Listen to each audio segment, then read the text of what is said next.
a una conferencia del Seminario Divisional de Ciencias Sociales y Humanidades, cuyo título es La desigualdad social en México, desafíos, acciones y acciones transformadoras.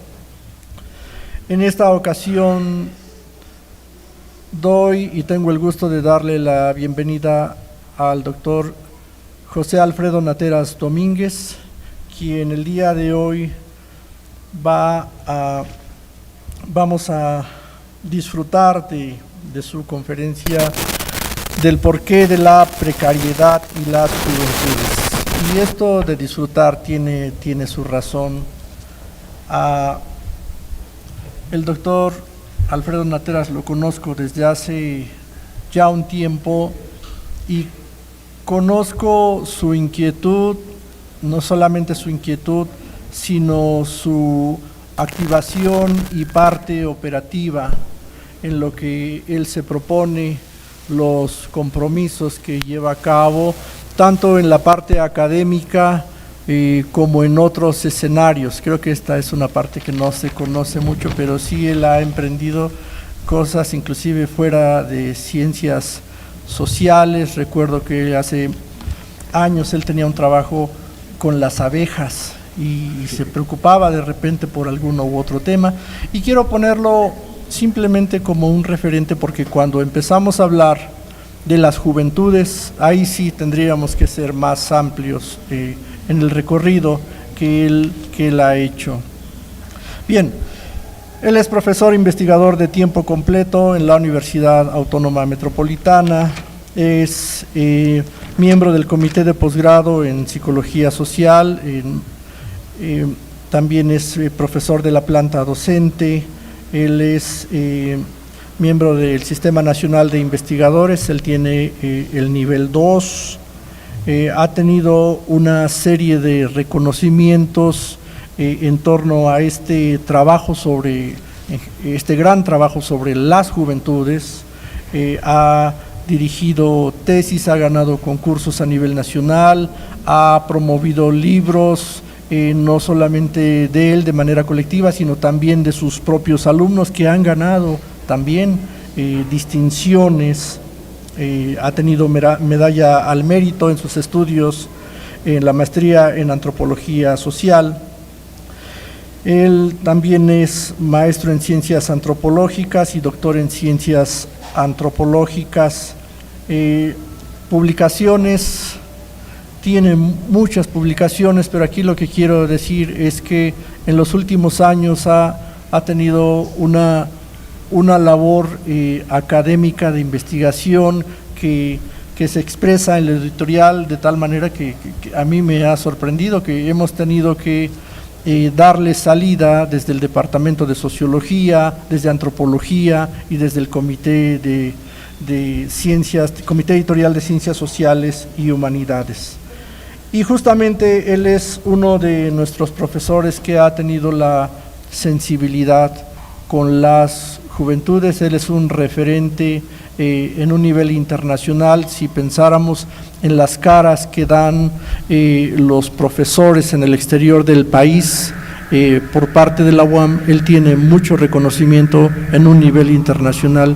Se ha convertido en un referente académico en el trabajo de las juventudes y lo que ellas enfrentan. Y bueno, doy la bienvenida al doctor José Alfredo Nateras. Sí, ¿qué tal? Buena tarde a todos y a todas.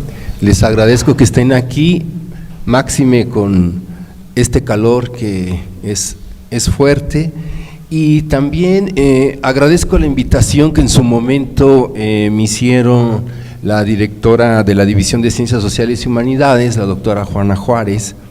JJ le decimos entre los amigos, para estar aquí el día de hoy, y también al doctor, colega y amigo Juan Manuel Herrera, jefe del Departamento de Sociología. De hecho, el doctor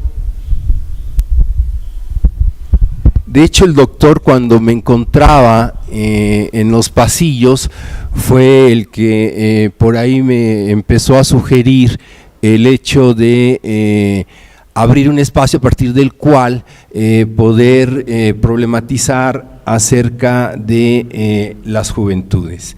En ese sentido, creo que este espacio de lado a el ciclo de conferencias marcado por la desigualdad social en México, desafíos y acciones transformadoras, es muy importante, es muy significativo, en tanto que para mí este tipo de ciclos o de espacios acercan, aproximan a la academia, aproximan a la investigación a partir de sus relatos, a partir de sus discursos, a partir de sus diferentes narrativas analíticas, para poder comprender y en ese sentido incidir en determinado tipo de realidades sociales y o tratar de comprender a determinado tipo de sujetos y actores protagónicos, como lo podrían ser las juventudes, no solo en México, sino en América Latina.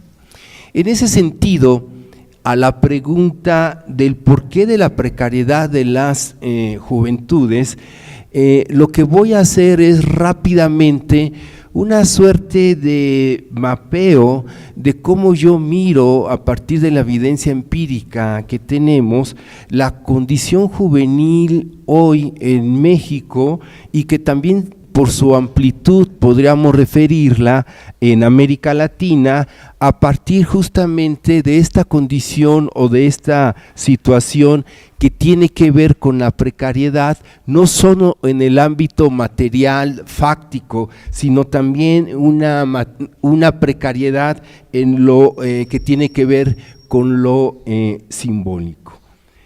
Para esta, entonces, digámosle, disertación, y dada mi beta antropológica, he construido una suerte de fotoetnografía en términos de relatos, en términos de discursos, en términos de narrativas, para dar cuenta justamente de esta situación de precariedad. Esta fotoetnografía tiene que ver con el trabajo de campo que he estado realizando durante varios años en distintas situaciones y contextos de las juventudes en México y también en América Latina. Espero que en algún momento resolvamos la cuestión técnica para que ustedes puedan ver justamente de lo que les estoy platicando en términos de imágenes. En ese sentido, entonces voy a trazar dos líneas de reflexión, dos líneas de análisis. La primera coordenada de reflexión, la primera coordenada de análisis, le denominé de los contextos a los textos de precariedad.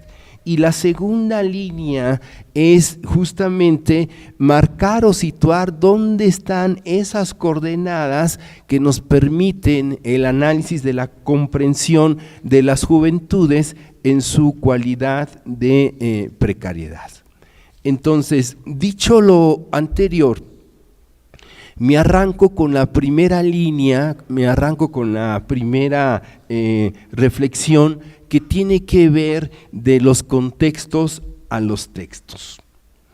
De entrada, recuerdo que en algún momento hablábamos de la importancia de contextos sociales, económicos, políticos, culturales, a partir de los cuales situábamos a los sujetos o a los actores sociales para tratar de comprender de mejor manera esos contextos.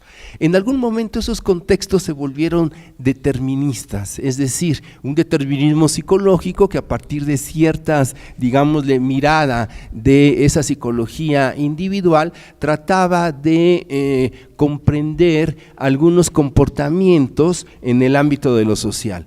Por ejemplo, esos determinismos en términos de los contextos psicológicos venían a partir de estas narrativas que se hicieron muy común, casi decir que infancia es destino. Ese es un determinismo psicológico que actualmente no se sostiene. Probablemente podemos reescribirlo y quizá decir no necesariamente infancia es destino. De tal suerte que entonces había otros determinismos, por ejemplo, los determinismos a partir de los contextos sociales. Es decir, esos determinismos, dada la situación o la vida en la estructura social, era ahí la predicción del comportamiento individual y el comportamiento colectivo. Por ejemplo, ese determinismo sociológico que marcaba el hecho de que por determinado tipo de condiciones de pobreza, entonces a partir de ahí probablemente su comportamiento iba a ser de lado a prácticas de la delincuencia. Esos determinismos, digámosle, sociológicos, a partir de esos contextos desfavorables no se sostienen actualmente. De tal suerte que cuando yo apelo a volver a reflexionar el asunto de los contextos, no es desde este bagaje determinista estructuralista, sino que los contextos habría que entenderlos como claves interpretativas, como claves hermenéuticas a partir de las cuales nos dan mejores narrativas de comprensión en relación a esos sujetos, de tal suerte que en ese sentido y en ese tenor, los y las juventudes, entonces los tenemos que situar, actores y sujetos situados en determinado tipo de contextos para tratar de comprender esas prácticas sociales y esas expresiones culturales. De ahí entonces el asunto sería, a partir de esta premisa inicial, yo he construido una hipótesis teórica que versa de la siguiente manera: pensar, a mi entender, a las juventudes, creo que tiene que ver con reflexionar a el país, y pensar al país o a nuestros países tiene que pasar necesariamente por tratar de ver qué está sucediendo con sus juventudes. De tal suerte que si esta hipótesis teórica ustedes la convalidan, entonces quiere decir que las juventudes no solo tienen una presencia demográfica importante, no solo en México sino en América Latina, sino que también tienen una presencia más que nada por su valor simbólico, es decir, lo que representan y lo que significan en el aquí y en el ahora del todo social. Rápidamente, la presencia demográfica es más o menos los últimos datos que ha dado CONAPO, marca que somos más de 120 millones de mexicanos, y de ahí marca el estadístico de 12 a 29 años, considera las juventudes, se calcula que hay 36.3 millones de jóvenes. Eso quiere decir que ahí está la presencia demográfica muy fuerte. Y la otra cuestión es que en el caso de la Ciudad de México y la zona conurbana se calcula que hay 2.6 millones de juventudes. Es decir, estamos ante un actor o un sujeto que tiene una visibilidad por sobre otros actores y otros sujetos de lo que hace a nuestra sociedad y a nuestras sociedades contemporáneas. Creo que en ese sentido o en ese tenor, a mi entender, las juventudes, y lo digo en plural, porque no hay una sola forma de ser joven. La categoría de joven a veces es una categoría muy, digámosle, que no marca la diferencia de la heterogeneidad y la diversidad. Es decir, hay distintas formas de ser juventudes. De ahí son, a mi entender, uno de los actores y de los sujetos más protagónicos en la escena social, en tanto que creo que son los que de mejor manera visibilizan las contradicciones del proceso civilizatorio en el que estamos en términos de sus crisis.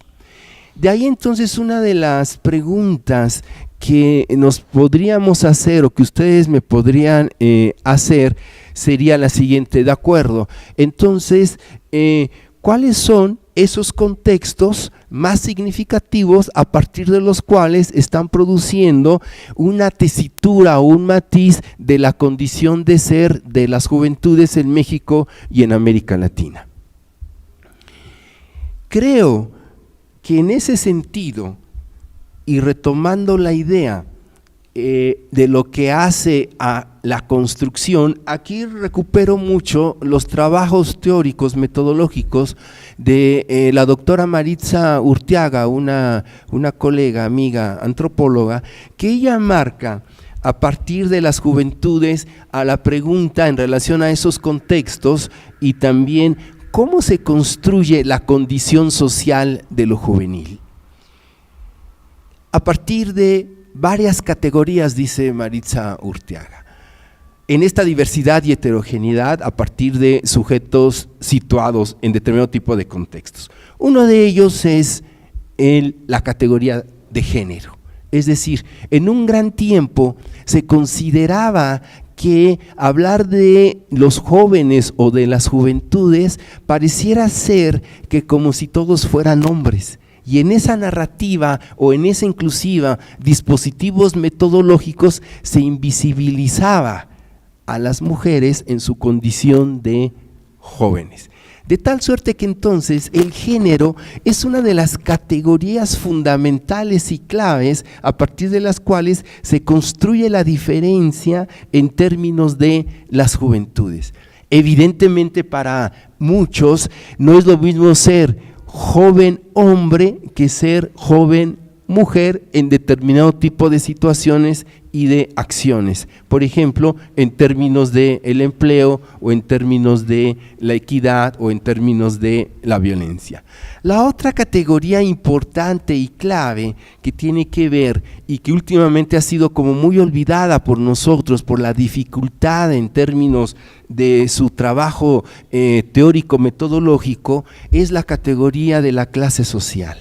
Es decir, si por ahí hay alguna cuestión, al menos marcamos en términos de que el lugar social es muy diferente y que va configurando la condición de lo juvenil o de las juventudes. Evidentemente, esto lo sabemos todos, no es digámosle, no es lo mismo ser joven de la ascripción de los mis reyes, de los jóvenes, de los más adinerados, que ser jóvenes, por ejemplo, de lo que queda de la clase media de este país, o ser jóvenes en condiciones más desfavorables socialmente, en Ecatepec, o en Esayor, o en algún otro tipo de, digámosle, contextos sociales. Entonces, el lugar social o la clase social es muy configuradora en términos de la condición juvenil.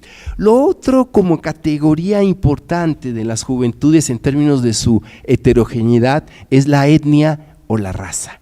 Es decir, tenemos poca investigación, aunque actualmente se ha incrementado con varios equipos del CIESAS, incluso de la ENA y demás, en términos de las juventudes de la ruralidad o las juventudes indígenas o las juventudes de alguna etnia o de alguna raza. Por ejemplo, los colegas en Chile están trabajando mucho sobre las juventudes en relación a los mapuches, estas juventudes, o por ejemplo en Centroamérica, Honduras, Salvador y Guatemala, se está trabajando mucho también con juventudes del campo en términos a sus adscripciones identitarias. De tal suerte que entonces también la categoría de lo que hace al asunto de la etnia es clave.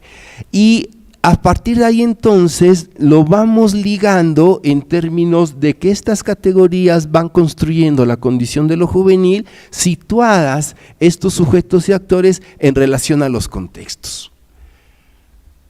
Entonces, en este andamiaje teórico metodológico, lo siguiente sería justamente ¿dónde están esos contextos que le están dando los rostros, que van definiendo esa condición de las juventudes hoy en México y en América Latina? Creo que aquí coincidimos con antropólogos, sociólogos, psicólogos sociales, que el rostro, el matiz, la tesitura que hace a la condición juvenil en su diversidad, heterogeneidad y demás es el asunto de la precariedad. Es decir, la precariedad tiene que ver con el asunto no solo de los déficits, sino que la precariedad además no solo es la precariedad económica, sino que es también en ese tenor o en ese sentido una precariedad que tiene que ver con el asunto de lo simbólico. Y aquí entonces pensar lo simbólico más de lado, ligarlo con los déficits, siguiendo un poco a Bourdieu, los déficits en términos de la configuración de los capitales sociales o culturales de las juventudes. Es decir, ahí se va configurando la precariedad, no solo material, sino también simbólica. Vamos a la precariedad económica. En relación a situar a los sujetos y actores juveniles en México, es situarlos en un contexto de un país o lo que nos queda de país con una condición de pobreza. México como país es pobre. Dependiendo un poco de los indicadores y demás, el marcaje más o menos es que hay como 60 millones de pobres en este país. De esos, a según cómo los cuentes en función de tus categorías, más o menos se calcula que de esos unos 30 y tantos millones y más son de extrema pobreza. El indicador de la extrema pobreza tiene que ver con $2 al día. Entonces, eso quiere decir que el sujeto y el actor que da más cuenta de esa pobreza, del contexto de pobreza de nuestro país, son las juventudes. De tal suerte que los estadísticos que tenemos es en términos de 1 de cada 3 jóvenes son pobres. Y esto lo podemos ver en términos de la pauperización que se está siendo acelerada en términos de lo que queda de las juventudes de la clase media. Es decir, nuestras juventudes se están empobreciendo al ritmo de que se está empobreciendo el país. Y esto lo vemos incluso en términos de que el asunto también de la precariedad tiene que ver en el ámbito de lo familiar. En el ámbito de lo familiar, ahí nos encontramos que además de toda esta situación de la reconfiguración de la familia, esta imagen de la familia, mamá, papá, hegemónicamente hablando, digamos, heterosexual, se está desdibujando o está mutando o está transformándose de una forma vertiginosa. De tal suerte que para algunas juventudes, en términos del valor simbólico, dada la precariedad también de su familia, es de lo poco que les queda. Es decir, la contradicción está en el sentido de que hay un reporte recién que se acaba de hacer hace un mes del representante de la UNICEF en México, en el caso que daba de niños y adolescentes, consideraba que hay 40 millones de niños y adolescentes a sus rangos de edad, menores de 14 años, 0 a 14. Y entonces decía que de esos 40, 20 están en situación de pobreza. Y de esos daba un dato muy fuerte, en términos de que más o menos se calcula que 5 de 10, más o menos, padecen algún tipo de violencia en el ámbito familiar.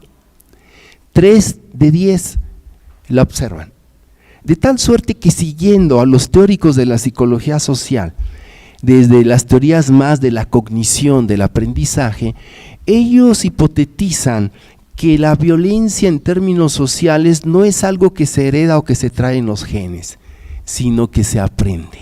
Y se aprende observándola y se aprende en ese sentido padeciéndola. De tal suerte que los niños y jóvenes que son violentados en la familia tienen muchas posibilidades sociales y culturales después de reproducir la violencia en sus vínculos afectivos, en sus vínculos sociales, en sus vínculos con los otros o las otras, ya sea cuando tengan sus noviazgos, ya sea cuando sean padres o cuando sean madres, o simplemente en el tejido de lo social. El asunto está en que cuando uno revisa la encuesta nacional de juventud del 2005, uno encuentra un dato revelador.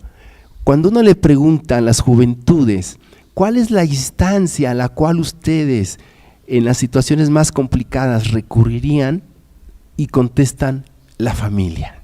Entonces, ese es el valor simbólico de la familia. Es decir, por una parte la contradicción está en que la familia es el espacio privado donde más se violenta a las juventudes, y al mismo tiempo es la familia el último recurso simbólico de estas juventudes. De ahí entonces lo que estamos viendo en estos ámbitos familiares es el asunto de este tipo de precariedad en términos más afectivos, en términos más simbólicos. El otro aspecto de la precariedad que está muy marcado y se ha documentado bastante por los pedagogos y los sociólogos es en el ámbito de la escuela.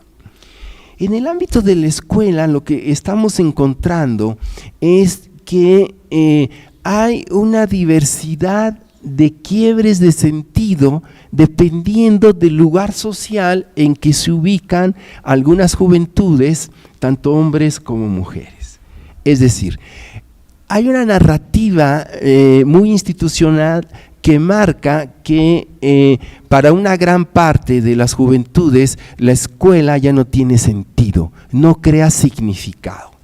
Sin embargo, hay que matizarlo. Se refiere a las juventudes de lo que queda de la clase media de este país. Es decir, la primera ruta de deserción está marcada no por una cuestión económica, sino por una cuestión simbólica. Es decir, el índice más alto de deserción lo tenemos en la preparatoria, donde se está configurando justamente las identidades de las juventudes en el ámbito escolar. De tal suerte que la mayoría deserta no por cuestiones económicas, sino deserta porque se aburre. Deserta porque no le dice nada a la escuela, deserta porque lo que le enseñan en la escuela no le crea significación en función de su vida cotidiana y por lo tanto deserta. No así sucede en lo que tiene que ver con las juventudes más desfavorecidas, en términos de que de lo poco que le queda a las juventudes desfavorecidas es justamente el espacio educativo.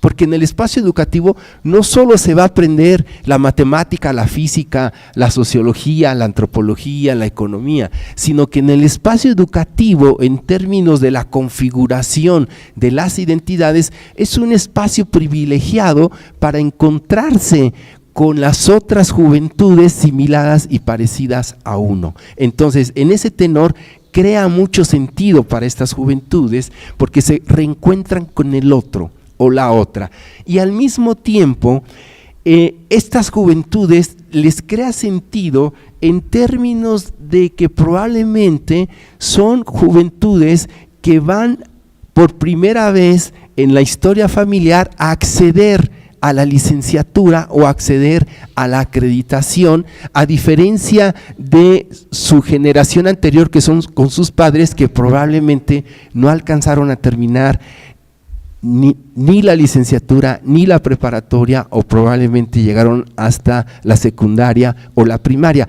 de tal suerte que estos chicos de nuestras universidades, en su mayoría públicas, vienen de escasos recursos en su mayoría, entonces la escuela sí les crea sentido porque les da un lugar social y probablemente de prestigio, porque van a ser los primeros que van a ser licenciados con respecto a su familia o la generación anterior. Entonces, en ese tenor sí crea sentido y sí crea significado para estas juventudes el hecho de estar en la escuela. ¿Qué sucede con las juventudes? Que yo siempre les he dicho, las juventudes de recursos, digámosle, más amplios económicamente y de capital cultural, que tiene que ver con las juventudes de estratos sociales ricos. Están en los excesos, exceso de dinero, exceso de bienes materiales, exceso de fiesta, exceso de drogas, exceso de excesos. De tal suerte que para ellos la escuela está en otro sentido, en otro lugar. La escuela es como un territorio a partir del cual van a accesar o van a consolidar su lugar, digámosle, en términos favorables económicamente hablando. Y probablemente se tienen que, en ese sentido, van a las universidades, en su mayoría las más caras de este país, universidades privadas, en términos de que eso también les da prestigio social para después dirigir las empresas o los negocios regularmente de sus padres y o como lugar social de reconocimiento para después acceder a las universidades en Europa o en Estados Unidos. Entonces están, digámosle, en otro territorio. El otro asunto que configura la precariedad es el trabajo. Hay un texto que acaba de escribir el colega antropólogo Raúl Nieto, donde hace una teorización muy interesante con respecto al trabajo en términos de aquellas juventudes que están en el dilema de cómo hacerle para seguir trabajando y al mismo tiempo cómo hacerle para seguir estudiando. Y entonces la hipótesis teórica de Nieto es muy interesante porque él considera que para algunas juventudes, estas juventudes que están en este dilema, el trabajo es un organizador de su vida cotidiana, es un organizador que configura y ayuda a la constitución de las identidades juveniles. De tal suerte que no todo lo que tiene que ver con las juventudes son aquellas juventudes que más desde esta narrativa se ha referido como aquellas juventudes que ni estudian ni trabajan. También hay juventudes que estudian y trabajan, y también hay juventudes, algunas que estudian y no trabajan. De tal suerte que esta narrativa que se construyó fue esta narrativa de los ninis, que ni estudian ni trabajan, que en realidad no es un concepto, no es un término. Fue una ocurrencia en su momento del rector Narro.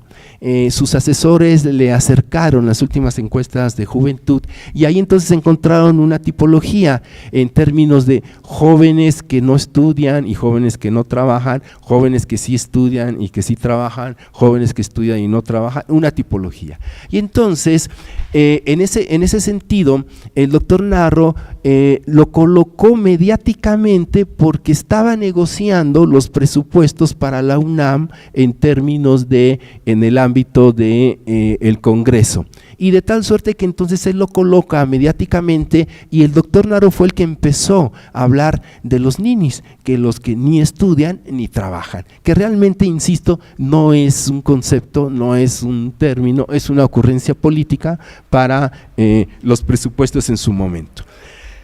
El asunto del trabajo es que en términos de la precariedad, las juventudes, ¿sí?, son, en relación a los mundos adultos, digámosle, son los que trabajan más y los que les pagan menos. Son los que tienen menos prestaciones con respecto a los mundos adultos. Son en ese sentido a las juventudes con esta lógica del trabajo flexible, en términos de que ya no hay tanta seguridad social, es decir, plazas definitivas prácticamente no existen, los emplean por horas, por semanas, no hay toda, digámosle, el apoyo social o de salud. En ese sentido es la flexibilización de el trabajo. De tal suerte que la propuesta neoliberal para la mayoría de nuestras juventudes en esta lógica de flexibilidad es la precariedad en términos de las juventudes están en todo el circuito de la fast food, de la comida, ¿no? Rápida, es decir, del Pollito Feliz, de Burger King, de McDonald's, de los sushitos en todas sus versiones, las pizzas en todas sus versiones, inclusive ahora los ves en las motonetas, ¿no? Ahí con sus bolsas de Uber, ¿no? Llevando cervezas a las casas o cualquier otro hidratante, de tal suerte que la otra propuesta es en los espacios de los supermarkets, es decir, las juventudes están en Costco, están en Walmart, están en Su Mesa, están en la Bodega Aurrerá, están en la Comercial Mexicana, como los que más son empleados porque las condiciones económicas son muy desfavorables y estas juventudes, digámosle, son los que más accesan a esa situación y que actualmente están disputando la precariedad con otro sujeto, ¿sí? Que tiene que ver con los abuelitos. Es decir, cuando uno sale del súper ya no sabe a quién le das la moneda, ¿no? Si el abuelito que está ahí porque lo acaban de emplear o el joven que también está ahí. Entonces, en ese sentido, ahí está. En toda la industria de los consumos culturales o los divertimentos está plagado de juventudes. OCESA, siempre que hay carreras o ahora que está toda la cuestión de los maratones y las carreras, está lleno de jóvenes. O por ejemplo, la Six Flags, lleno de jóvenes. O la Feria de Chapultepec, llena de jóvenes. O cualquier actividad en su momento, inclusive en términos de OCESA y los conciertos de música de rock, contratan a jóvenes. Porque son, en ese sentido, los peor pagados y los que necesitan el dinero. Entonces, dada esta situación, una de las preguntas de una parte de estas juventudes es: ¿para qué estudio? La otra pregunta es: ¿para qué trabajo? En términos de esas condiciones. De tal suerte que a lo que estamos enfrentando es al desdibujamiento ya desde hace rato del Estado benefactor. Es decir, las instituciones de esa narrativa del Estado benefactor, de esa narrativa construida en la modernidad, son instituciones que para una gran parte de esas juventudes están dejando de ser los sitios como modelos identificatorios a partir de los cuales construir sus juventudes con un proyecto o con un horizonte de vida viable. En términos de que si las juventudes en ese sentido no están encontrando ya en lo que ofrece o lo que fue ese Estado benefactor o ese Estado fallido, entonces la pregunta sería: ¿y entonces dónde están esos otros sujetos y dónde están esos otros actores que están ofreciendo probablemente modelos identificatorios en términos de que el Estado y sus instituciones se está borrando o está ausente? El crimen organizado. Pareciera ser que en algunas juventudes, ¿sí?, y las más precarizadas, es el crimen organizado. Porque el crimen organizado desde algún lugar en sus distintas versiones. Cuando hablo del crimen organizado, no solo hablo del narcotráfico, hablo también de venta clandestina de armas, tráfico de humanos, tráfico de órganos, robo de identidades, robo de autos de lujo, trata de blancas, incluso también todo el crimen organizado está en la moda. Se piratea todas las marcas disponibles y demás. Entonces, en ese tenor, pareciera ser que algunas juventudes, cuando el Estado no está y las instituciones están desapareciendo, entonces emerge el crimen organizado. Porque pareciera ser que el crimen organizado les está posibilitando un lugar social y un prestigio que ya el Estado y sus instituciones parece ser ya no alcanzan. Entonces, en este imaginario, por ejemplo, ustedes recordarán la película del infierno. La película de infierno, digamos, es una comedia extrema, sin embargo, es muy reveladora de lo que está sucediendo.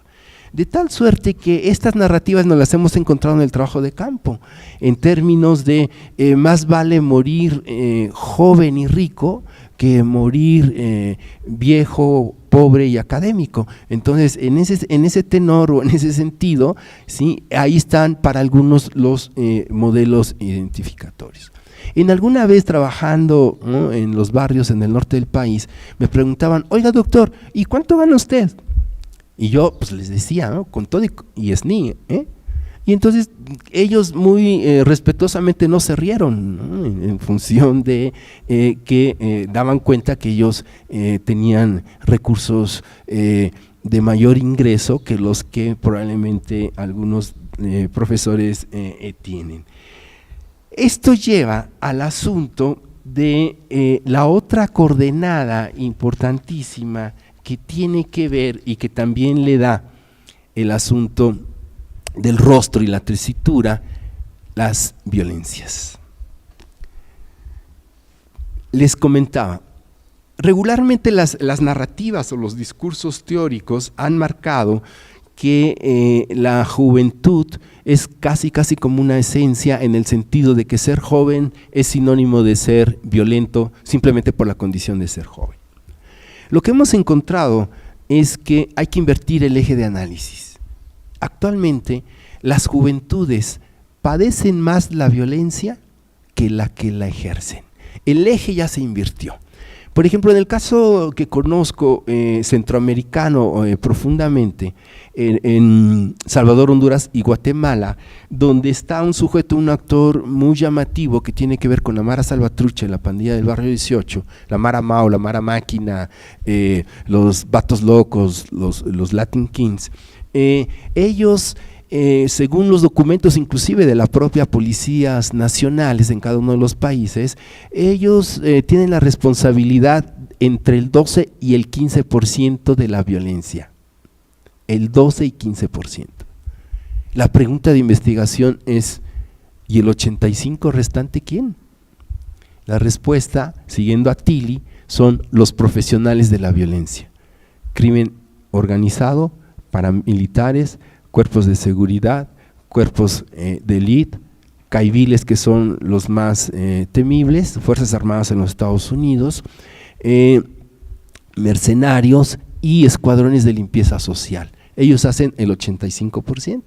De tal suerte que entonces en esta narrativa se construye al sujeto juvenil en términos de la demonización, es decir, que el sujeto juvenil es propenso a que a él se le responsabilizan de todos los males sociales, entre ellos la violencia. De tal suerte que actualmente, insisto, los jóvenes padecen más la violencia que la ejercen. El espacio privado, el enemigo número uno del espacio privado, ¿sí?, donde más se ejerce la violencia contra las juventudes, insistiría, es la familia. Y en el espacio público hay dos actores y dos sujetos que más ejercen la violencia contra nuestras juventudes. Uno, los cuerpos de seguridad del Estado, son los que más violentan, y lo otro, el crimen organizado. De ahí, por ejemplo, Esto tiene que ver con que, acuérdense que la violencia teóricamente son relaciones asimétricas de poder, es decir, es una relación asimétrica a lo mejor de una institución contra un grupo, una identidad, una adscripción. Una cuestión de violencia en términos de relación asimétrica de poder de un grupo en relación a otro grupo, por ejemplo. De ahí entonces, esto lleva, en el caso de volver a ubicar a nuestras juventudes en esos contextos, y uno de los grandes contextos es la violencia. 2006 a la fecha, cuando llega a la presidencia a través de un fraude ya documentado, uno más de Felipe Calderón Hinojosas, 2006 a la fecha, una forma, algunos politólogos consideran, de legitimarse ante el gran escándalo del fraude, fue aventarse la guerra contra el crimen organizado. Cuando Salinas de Gortari, que también perdió las elecciones en su momento con el ingeniero Cuauhtémoc Cárdenas, que también ya está documentado, la forma de legitimarse fue que encarceló a Laquina, el gran jefe, digámosle, del sindicato más poderoso en ese momento, Pemex, porque Pemex, siguiendo la tradición histórica y cultural con mi general Lázaro Cárdenas, votó a favor del PRD y no del PRI. Y por lo tanto una forma de venganza política fue encarcelar a Laquina y, en el caso de Felipe Calderón, aventarse la guerra contra el crimen organizado. Ahí les van los datos, que siempre son difíciles porque depende de la institución y de quién los cuenta y cómo los cuenta. Se calcula que del 2006 a la fecha hay más de 180,000 muertos en este país.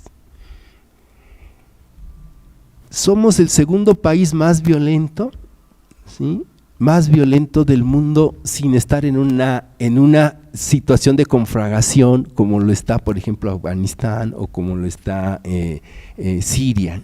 Siria ahorita es el primer país más violento, México le sigue. De esa cifra de 180,000 de muertos, se calcula que la mitad, ¿sí?, o sea, más o menos 90,000 son jóvenes. Jóvenes, 90,000 jóvenes muertos.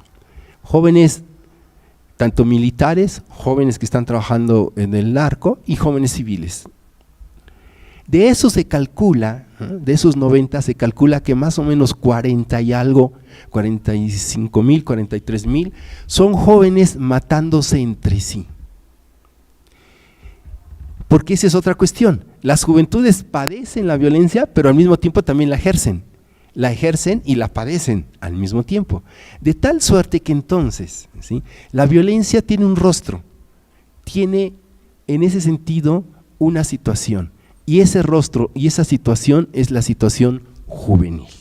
Es decir, en este país y en América Latina hay muchas posibilidades sociales de morirte por tu condición de joven. Acuérdense, hace años, ¿sí?, en Monterrey, en el TEC de Monterrey, cuando el ejército dispara contra 2 jóvenes y los asesina en el campus, entrando al campus. La narrativa institucional fue, claro, eran sicarios, eran narcos, y sucede que eran de los estudiantes más brillantes y demás. Los jóvenes asesinados en Iztapalapa, solamente por su condición de jóvenes, o Ayotzinapa, en términos de la situación. Entonces, en ese sentido, sí vamos encaminados a considerar que la situación de la violencia de muerte está teniendo ya un carácter que algunos colegas con Valenzuela, con Roxana Reguillo, hemos denominado juvenicidio. Es decir, por ejemplo, se calcula que en Centroamérica, Salvador, Honduras y Guatemala han asesinado y desaparecido a más de 45,000 miembros de la Mara Salvatrucha y la pandilla del Barrio 18. Los trabajos de Marisa Pfefferman en Brasil marcan que ser joven negro de las favelas tiene más posibilidades de morir que ser joven blanco. Lo que está sucediendo en Venezuela con las juventudes, hay que entender que en Venezuela también está infiltrado todos los equipos de seguridad de los norteamericanos, CIA y FBI, para desestabilizar. Aún así, el rostro de los que más mueren son jóvenes. En el caso, por ejemplo, de Argentina, los jóvenes son, hay una característica que se llama el gatillo fácil. El gatillo fácil es que la policía, al ver a algún joven de escasos recursos o con una identidad sospechosa, una identidad deteriorada, diría Goffman, saca el revólver y le dispara. Por eso es gatillo fácil. Entonces ha habido esas situaciones y eso está documentado. O el falso positivo de los colombianos. El falso positivo está documentado, más de 5,000 jóvenes asesinados o más, en términos de que en su momento el ejército tenía un beneficio económico por cada guerrillero que detuviera o matara. Entonces el ejército, para, digámosle, tener este beneficio económico, lo que hacía es irse a las comunidades, ¿no?, más pobres, y agarraba a jóvenes, ¿no?, del campo y demás, y después los vestía de guerrilleros y después los mataba para cobrar el beneficio y el bono económico, solo por la condición de ser jóvenes. Entonces, en México y en América Latina, la condición de morir por la situación de joven es algo real y está documentado. Y el ejército una y más veces ha disparado y asesinado a las juventudes. Por mucho que se enoje el secretario de Gobernación o el presidente Peña Nieto, el ejército mexicano siempre ha asesinado de forma extrajudicial. ¿Qué me dicen del ajusticiamiento en Tlatlaya? ¿Sí? Donde asesinan, ¿no?, a varios jóvenes de una forma. Y el último video que vieron, ¿no?, de cómo están un soldado asesinando a mansalva a otro. Entonces, el juvenicidio tiene que ver con la muerte artera. Pero antes de llegar al juvenicidio, y ya con esto voy cerrando, es el asunto de la criminalización. Hay una condición de criminalizar determinado tipo de prácticas sociales y expresiones culturales regularmente de las juventudes. Luis Javier Garrido, un gran politólogo de la UNAM que murió hace años y escribía en La Jornada, él decía, en una discusión con él nos decía, de acuerdo, a las juventudes se les criminaliza, pero antes a lo que se está criminalizando es a la protesta social y a los movimientos sociales. El asunto es que el rostro de esos movimientos sociales en su mayoría son rostros juveniles. De tal suerte que entonces, ¿cómo se construye la criminalización? En un imaginario. Para el Estado y las instituciones, este tipo de juventudes, ¿no?, de estos tipos de agrupamientos o de este tipo de identidades, o juventudes, digamos, de la miseria, los hacen fracasar en su imaginario al Estado y a las instituciones. Para estas juventudes, el Estado es el que está fracasando ante ellos. De tal suerte que entonces, en ese tenor, son sujetos desechables, porque algunas juventudes afean el paisaje neoliberal. Y entonces, por lo tanto, son desechables, como decía Martín Barbero o decía Carlos Monsiváis.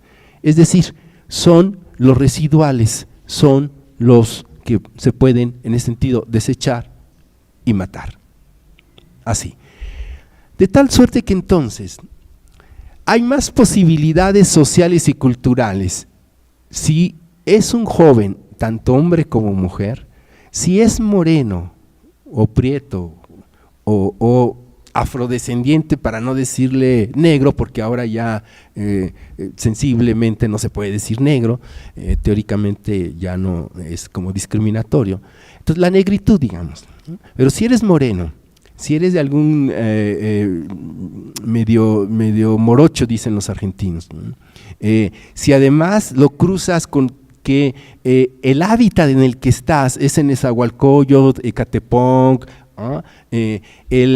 la estética o la identidad configurada, que tiene que ver con una identidad, probablemente siguiendo a Goffman, una identidad deteriorada tipo Cholillo o Mara y demás, tienes más posibilidades sociales de ser detenido por los cuerpos de seguridad del Estado, porque eres sospechosamente sospechoso de ser joven. De ahí entonces, el asunto es que estamos en una situación realmente en donde lo que tiene que ver con las violencias son las violencias en ese sentido de muerte. De ahí la configuración de lo que yo últimamente he estado trabajando, que tiene que ver con esta denominación, juventudes sitiadas. Estas son las situaciones y los contextos en que nuestras juventudes están siendo sitiadas. Y los sitiados, si ustedes lo ven, por ejemplo, en el diccionario de la Real Academia, van a encontrar una referencia de lo sitiado desde la metáfora del ejército, ¿no? Algo, un sujeto, un actor que es sitiado, que es copado, que no tiene salida económica, salida social, salida cultural. Y al mismo tiempo, también para que esta narrativa no suene tan pesimista, Monsiváis decía que un pesimista es un optimista muy bien informado. Entonces, para que no suene esta narrativa de esta realidad tan complicada, entonces también fue que le agregué el asunto de resistencias afectivas, es decir, ciertamente juventudes sitiadas, pero también resistencias afectivas, es decir, que quiere decir que también hay mecanismos de estas juventudes a partir de las cuales, ¿no?, construyen espacios, ¿no?, de gestión y de espacios de interpelación ante esas situaciones sitiadas en las que están. De tal suerte que creo, y con esto concluyo, que el actor, uno de los actores más significativos, a partir de los cuales está marcando la crisis del proceso civilizatorio, la crisis de toda esa narrativa de lo que fue el estado de bienestar, tiene una cualidad y esa cualidad tiene un rostro y ese rostro es el rostro de las juventudes. Sí, gracias.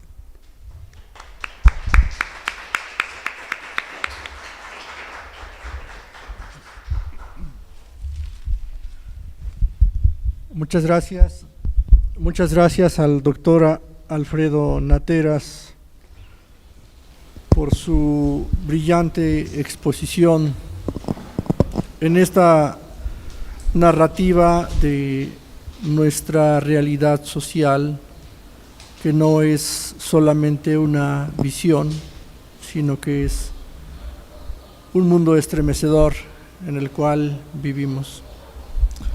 Y agradezco no solamente por la exposición de hoy, sino por la experiencia que el doctor Alfredo Nateras ha generado a lo largo de ya algunas décadas, y que la sensibilidad sobre estos temas no es un compromiso académico solamente, bien lo comentó, habló de trabajo de campo, un trabajo que es muy difícil. Él ha sabido descifrar, acercarse a grupos que no es tan fácil llegar a localidades. Bien, pasamos a una segunda parte que tiene que ver con la reflexión, con las preguntas, a la exposición y a la experiencia en este ámbito de conocimiento del doctor Alfredo Nateras. Así que adelante con las preguntas o reflexiones.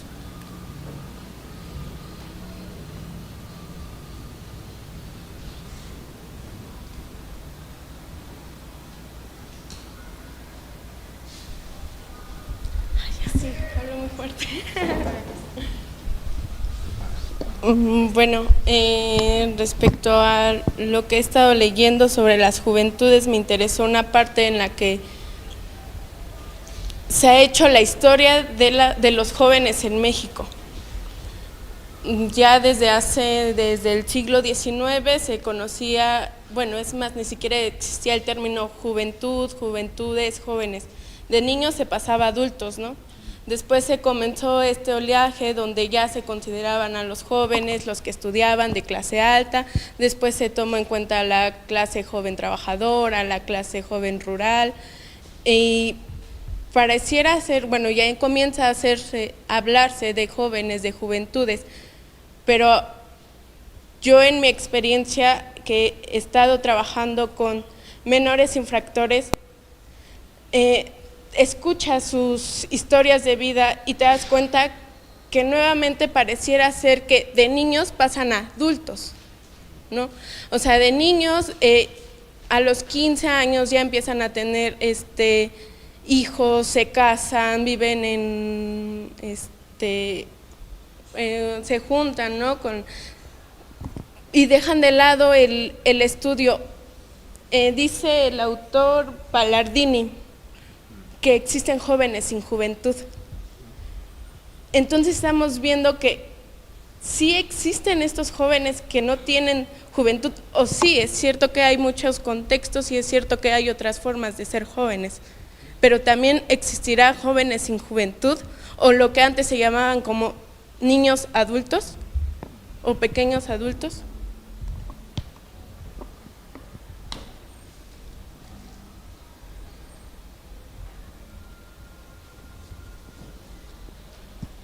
Mientras… ¿Sí sirve o no? Ni sirve. Mientras escuchaba al doctor, pensaba como en la importancia que tienen los medios de comunicación. Ajá, es que… ya sirve. La importancia que tienen los medios de comunicación en este sentido, porque muchas veces, y me refiero aquí más específicamente a la televisión, a lo que se proyecta en la televisión, bajo discursos que pretenden como no ser tan evidentes, pero que van disfrazados de qué tanto se justifica cuando se da una noticia se encontró un asesinato de un joven, pero su vestimenta, pero su orientación sexual. Entonces pensaba como en cómo la importancia y el papel que juegan justamente los medios de comunicación para bajo discursos disfrazados, se justifica en algún momento en el pensamiento de quien lo está diciendo y quien está emitiendo el mensaje y quien lo está recibiendo pero no estaba, o sea, también me recuerdo una vez en una clase debatíamos sobre Ayotzinapa y una de mis compañeras decía, bueno, pero no los fueron a sacar de su casa, ¿no? Eran jóvenes que andaban de revoltosos en la calle, entonces estos discursos eran jóvenes pero revoltosos, jóvenes pero narcos, y entonces esta violencia se va justificando y se va normalizando, y pues solo como esto, ¿no? La importancia de los medios de comunicación y estos discursos que aparentemente no son tan evidentes, pero que ocultan, hay una normalización y una justificación de la violencia contra los jóvenes.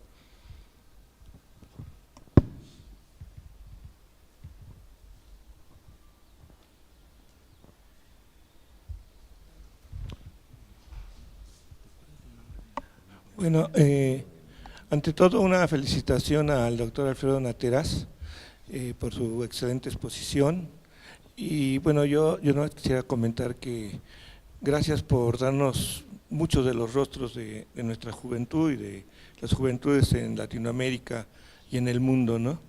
A mí una cosa que me llamó mucho la atención, incluso hubo un cartel que hablaba de esta legalización de la criminalización de las juventudes, ¿no? Quisiera comentar que obviamente que muchos de los problemas no podemos hacerlos de lado, existen, pero considero que, y creo que nos lo dijiste muy bien, Alfredo, son muchas las condiciones por las cuales se dan estos problemas. Obviamente también yo creo que hay gente que, incluso intelectuales, que generalizan la problemática, y yo creo que esto es lo inadecuado, ¿no? Aunque tampoco, vuelvo a repetir, no debemos de olvidar que existen las problemáticas. Incluso yo vería, y creo que sería un tema muy interesante, de ver en este caso, nosotros que estamos en una universidad o en cualquier institución de enseñanza superior, ver cuál es la problemática de nuestros jóvenes, ¿no? El hecho de que estén en una escuela yo creo que es muy valioso, es muy importante, pero eso no quiere decir que algunos de nuestros jóvenes están inmersos o en relación a algunas de las problemáticas o estos rostros, como tú lo decías, que existen a nivel social. La problemática es muy fuerte, la problemática es de tipo social, económica, incluso ideológica, ¿no? Pero bueno, muchas gracias por tu excelente exposición.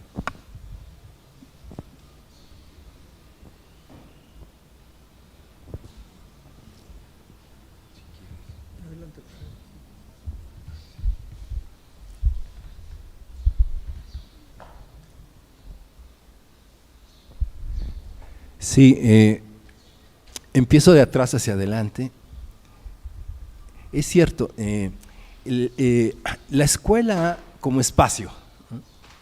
Espacio a partir del cual se tejen las sociabilidades, se construyen los vínculos sociales, no está, digámosle, cerrado, sino que en ese sentido está, ¿no?, como en grandes flujos con todo lo otro social que le llamo, o todo lo otro social.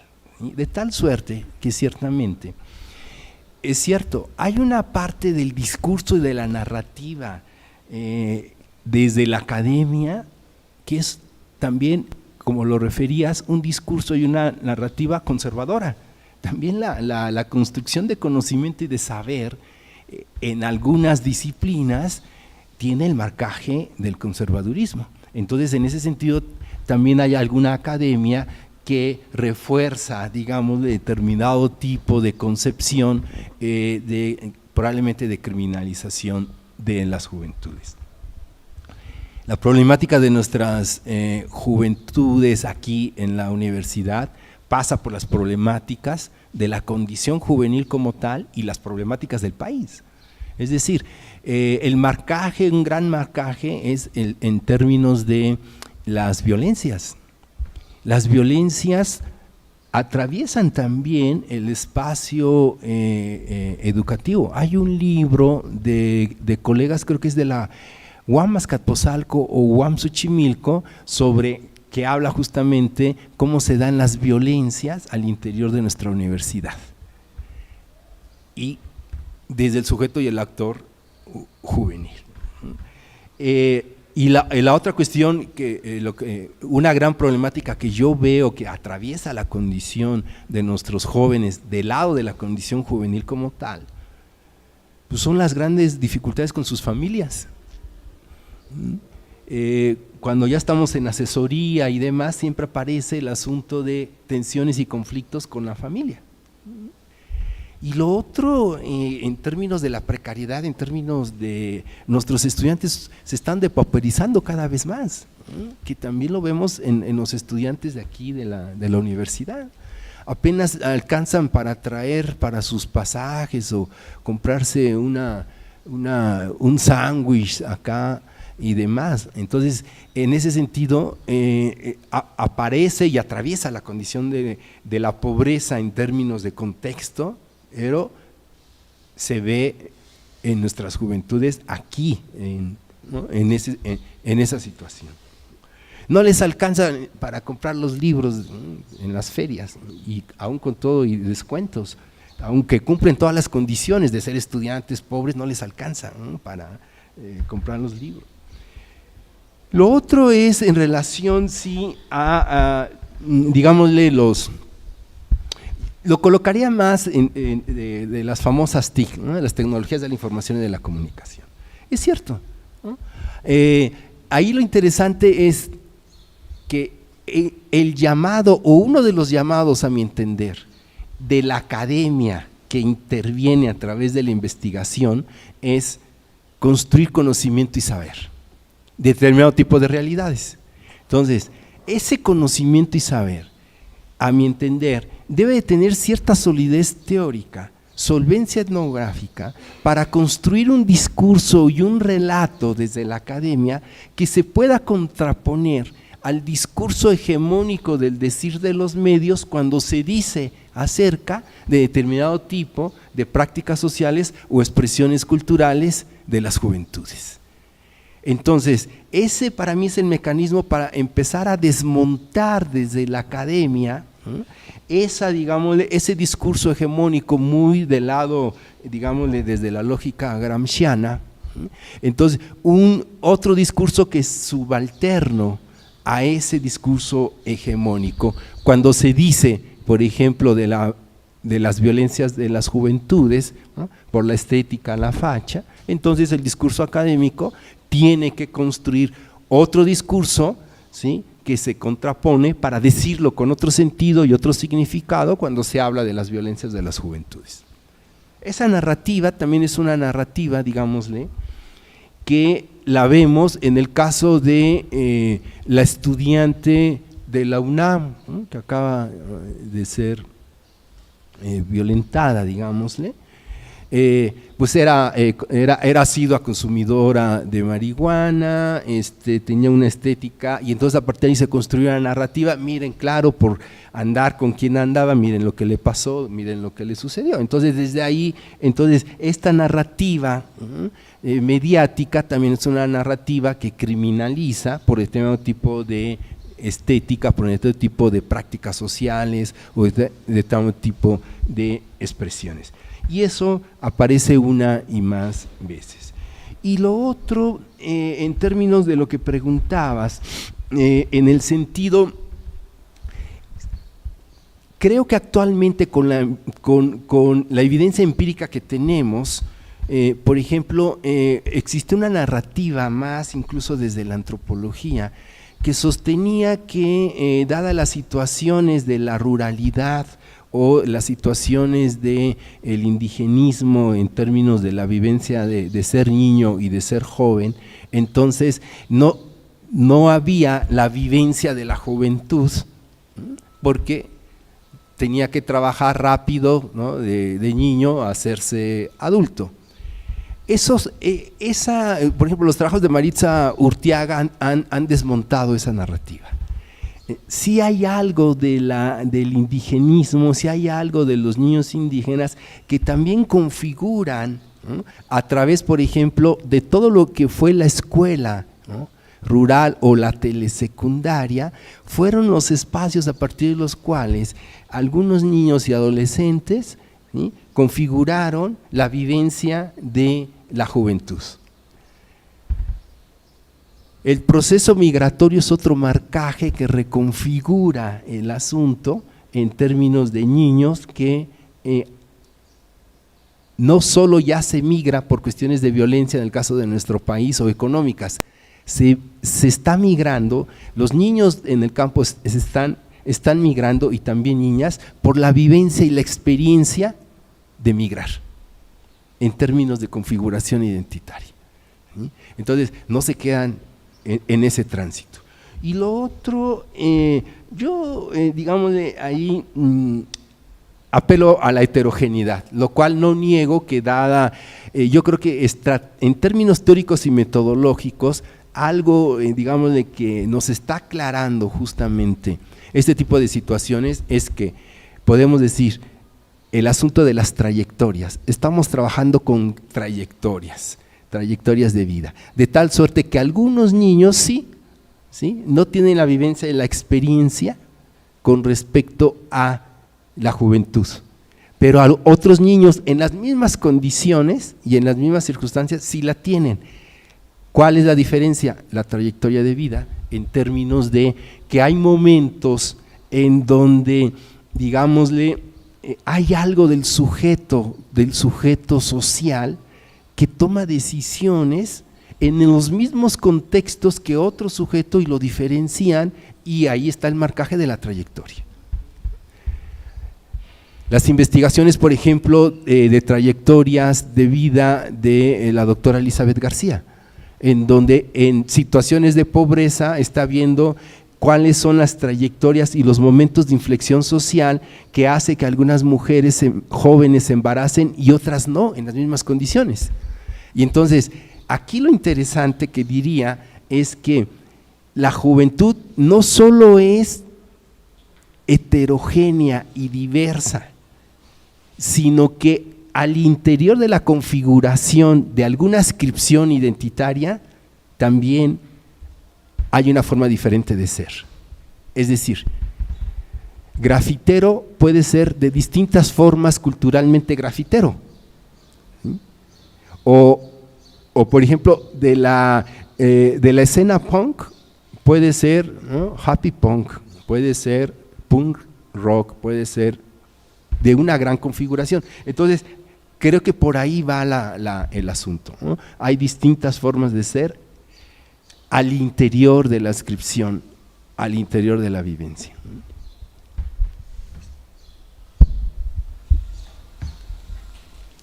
¿Alguna otra reflexión?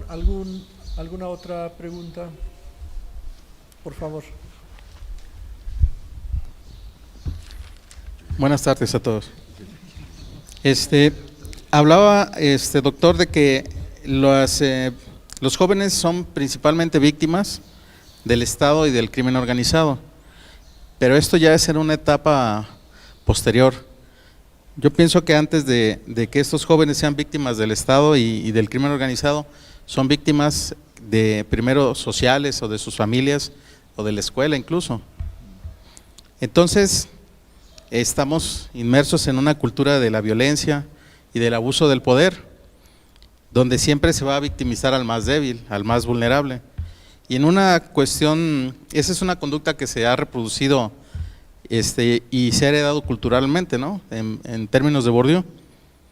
Entonces, esto ha devenido en paradigmas también que son de competencia en lugar de paradigmas de cooperación. Siempre estamos compitiendo y esa competencia se torna en violencia, ¿sí?, por querer ser, tener, alcanzar, lograr lo que pues se nos ha negado, ¿no?, desde la infancia. Entonces, yo quisiera que ahondara un poquito más, si es posible, en esa forma de victimización previa a la victimización ya, digamos, homicida, ¿no?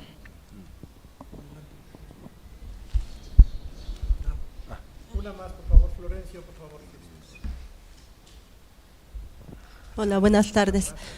Con respecto al asesinato de Lesbi en CEU, con respecto a ese caso, bueno, recuerdo también otro caso de una compañera que la asaltaron hace poco, cuando fueron jóvenes los que la asaltaron, de entre 20 y 25 años, y cuando llega la policía a preguntarle el motivo, y casi la criminalizaron a ella porque dijeron que porque venía bien vestida, ella tenía la culpa, casi. Entonces llegamos a criminalizar a la víctima.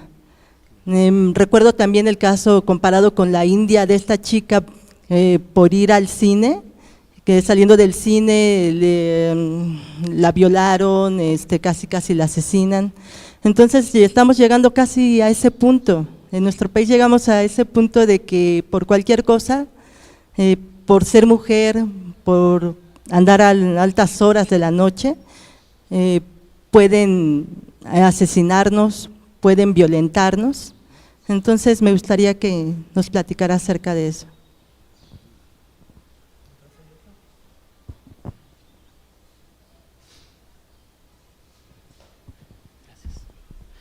Doctor Nateras, en una presentación ya casi la mitad donde mencionaba la globalización, entonces pareciera que son resultados de la globalización.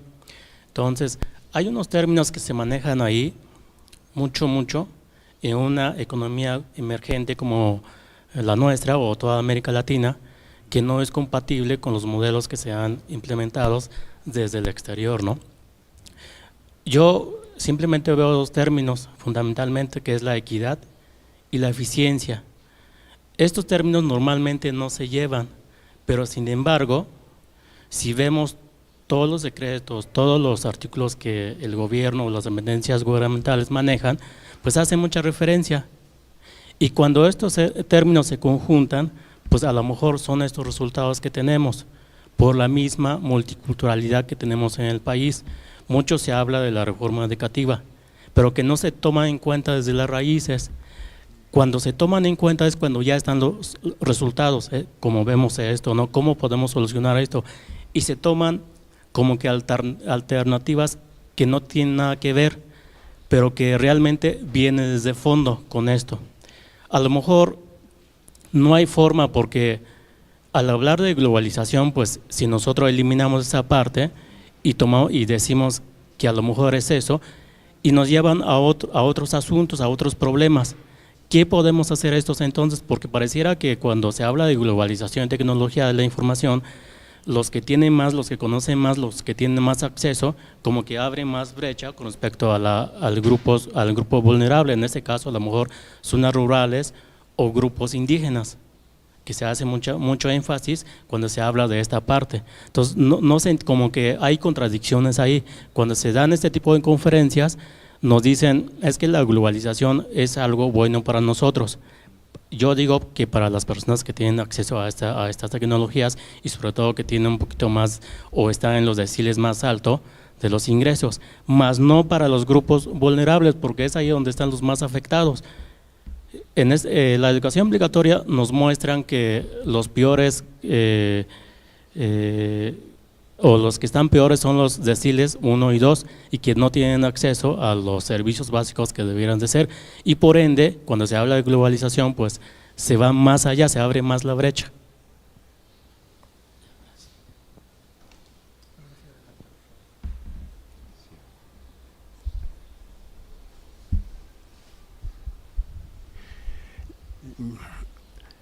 La metáfora que me construyo es en términos de una violencia desbordada.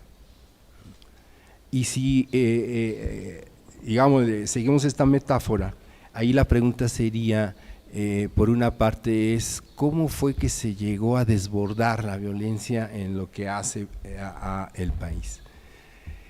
De ahí entonces la otra, ¿qué pasó con aquellos como continentes que hicieron, que se quebraron de tal suerte que ahora la violencia está desbordada?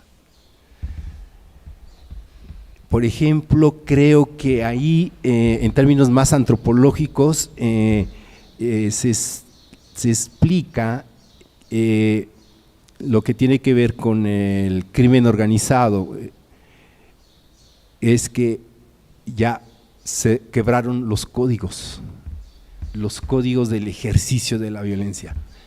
Uno de los códigos del crimen organizado era el asunto de la familia no se toca en términos del imaginario sagrado.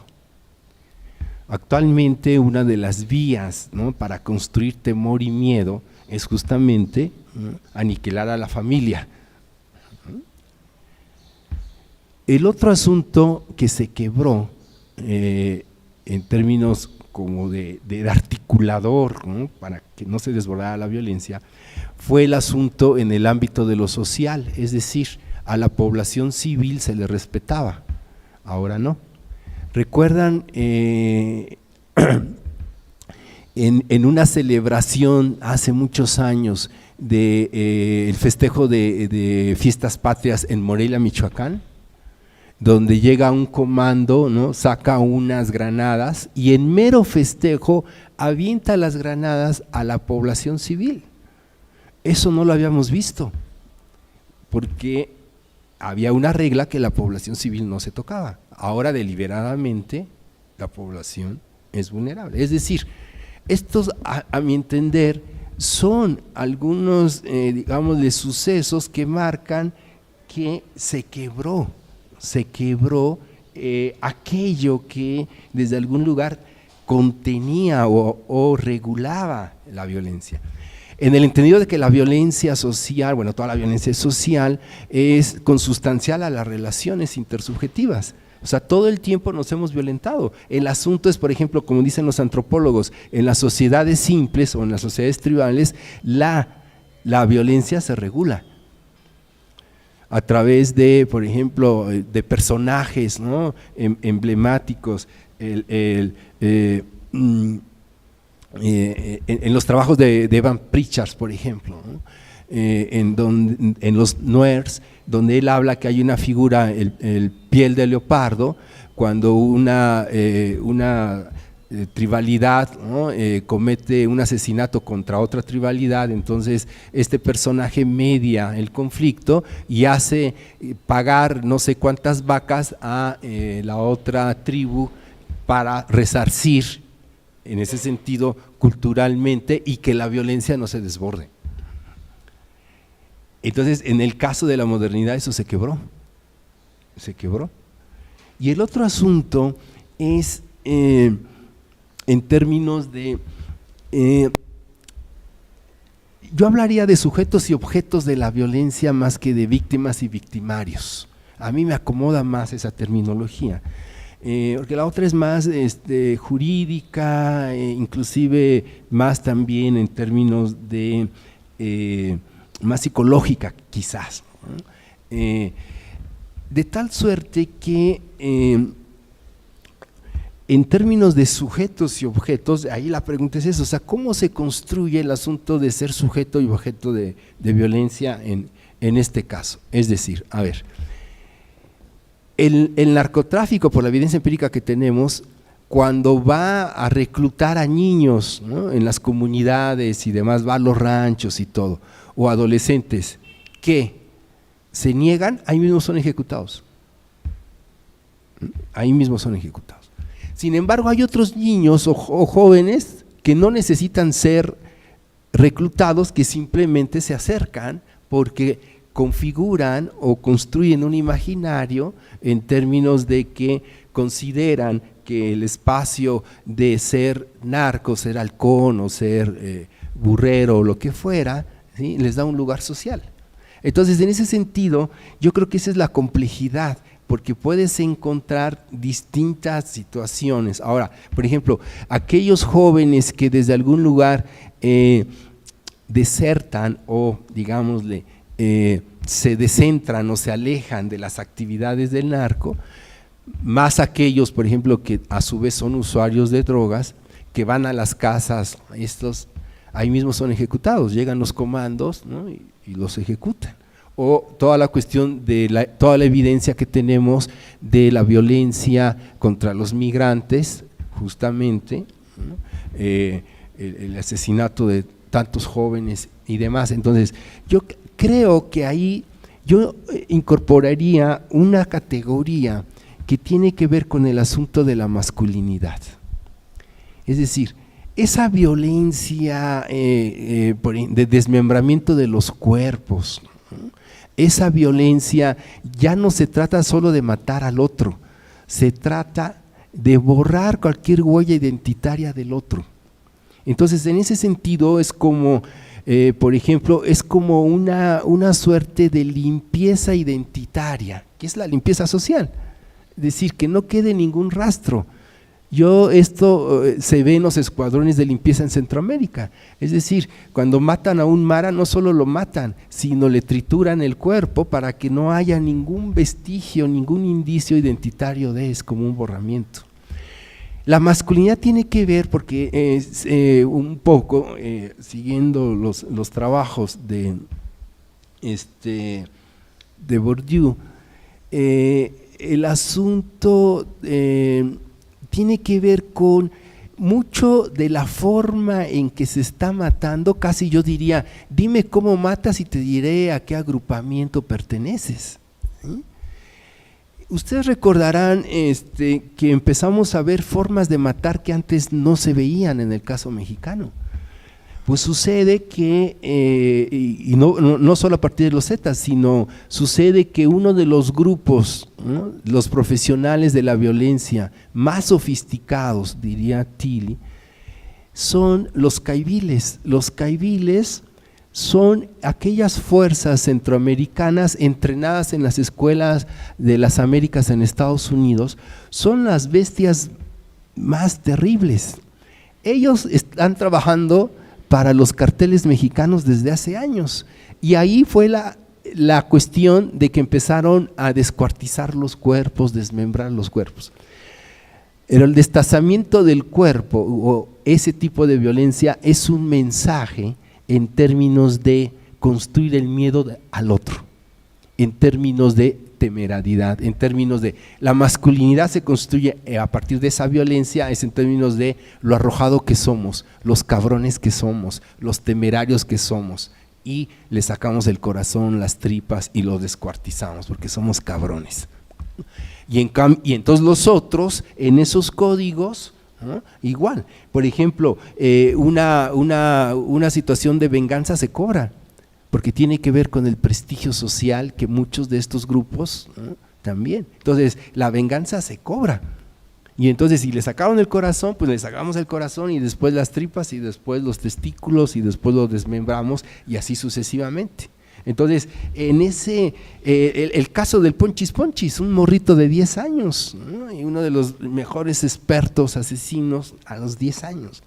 Hay un libro muy interesante de los últimos que escribió Julio Scherer García, que se llama Los niños en el crimen. Y entonces él tiene acceso a los expedientes jurídicos de los chicos que están internados en San Fernando. Y entre ellos, en ese momento estaba el Ponchis Ponchis, y él lo entrevista. ¿A qué llega Scherer? Que este tipo de sujetos, o de niños, digamos, o de actores, ¿sí? Se configuran como niños de violencia o del crimen a partir de un concepto que él denomina, ¿sí?, el abandono. Y el abandono es de todo, el abandono de la escuela, el abandono de la familia, el abandono del cariño, el abandono de lo social, el abandono de los amigos, el abandono. Y véanlo, el libro, porque dan datos etnográficos, la mayoría de los niños y de las niñas que matan y asesinan, ¿sí?, están en ambientes de desconfiguración, por decirle así, de borramiento de códigos familiares, en donde la violencia es de lo que se respira, ¿no?, de lo que se vive como mecanismo o imaginario de que a partir de ahí es como se hacen los vínculos o se resuelven las dificultades. Entonces, en ese sentido, como es muy complejo, me parece, en términos de esta cuestión en una sola configuración, ¿no? Me parece que ahí. Y lo otro es lo que tiene que ver con, sí, yo creo que estamos en una crisis humanitaria, ¿no? No es una crisis de seguridad pública, como dicen, una crisis humanitaria, en términos de que no dejan de ser estos discursos conservadores. Estos discursos pues no se alejan mucho de los panistas o de la ultraderecha o el ultraconservadurismo del país, ¿no? En términos de en León, Guanajuato es terrible, por ejemplo, todas estas narrativas se aplican en la vida cotidiana. Entonces sí, creo que ahí es claro en términos de la criminalización de determinado tipo de prácticas sociales, expresiones, adscripciones identitarias, estéticas y demás.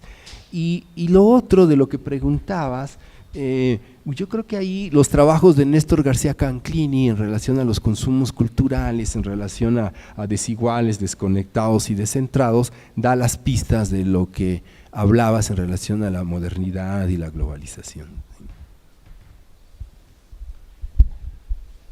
Muchas gracias al doctor Alfredo Nateras por su tan interesante participación, que es un tema vivo además y que él lleva constantemente. Voy a hacer entrega de la constancia, es la División de Ciencias Sociales y Humanidades de la UAM Iztapalapa, en el Seminario Divisional de Ciencias Sociales y Humanidades, titulado La desigualdad social en México, desafíos y acciones transformadoras. Otorga la presente constancia al doctor Alfredo Nateras Domínguez por la presentación de su ponencia del porqué de la precariedad y las juventudes. Muchas gracias. Gracias a todos. ustedes.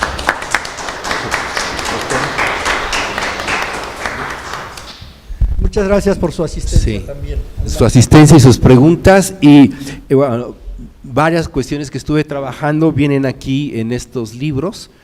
Juventud Sitiada de Resistencias Afectivas, tomo 1, Violencias y Aniquilamiento, ya está el tomo 2, ¿no? Igual Juventud Sitiada de Resistencias Afectivas, Problematizaciones, tomo 2, Embarazo, Trabajo, Drogas Políticas, ya están en la librería de la UAM, entonces